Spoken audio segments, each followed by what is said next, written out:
Мужчина знал, что его сосед сильно болен и поэтому редко выходит на улицу, но в последнее время он его почти не видел и начал беспокоиться.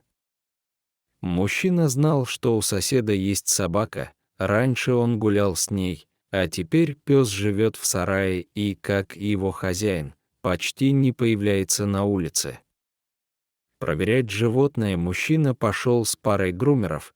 Как оказалось, специалистов он позвал на помощь очень вовремя. Сарай оказался грязным и пыльным, забитым старыми вещами. Посреди этого бардака находился пес, который выглядел под стать помещению грязным и заброшенным.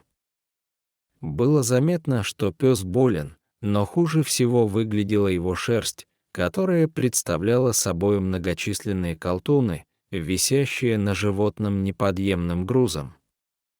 Шерсть была грязной и тяжелой, ее вес не позволял собаке даже стоять.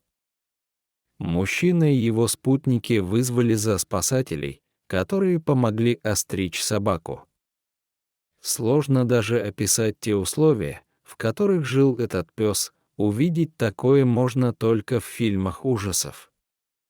Хозяин собаки, если этого человека можно так назвать, лишь изредка кормил животное и давал ему воду. Только представьте себе, что пережил пес, если нам, чтобы попасть внутрь, пришлось отгребать фекалии от дверей.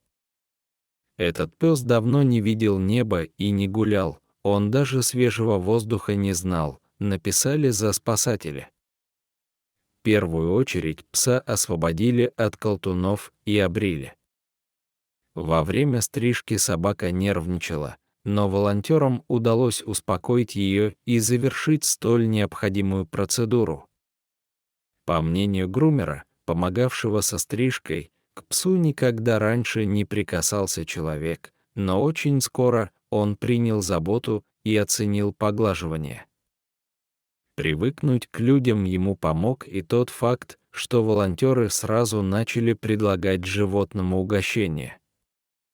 Когда пса освободили от шерсти, его отправили в приют.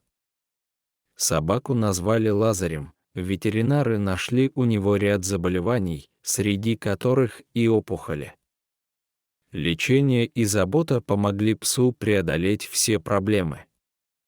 Гораздо более сложной оказалась адаптация Лазаря к жизни вне стен сарая.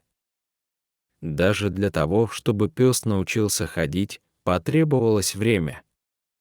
Волонтеры долго уговаривали пса сделать хоть несколько шагов, а когда у него все получилось, он уже уверенно начал двигаться сам.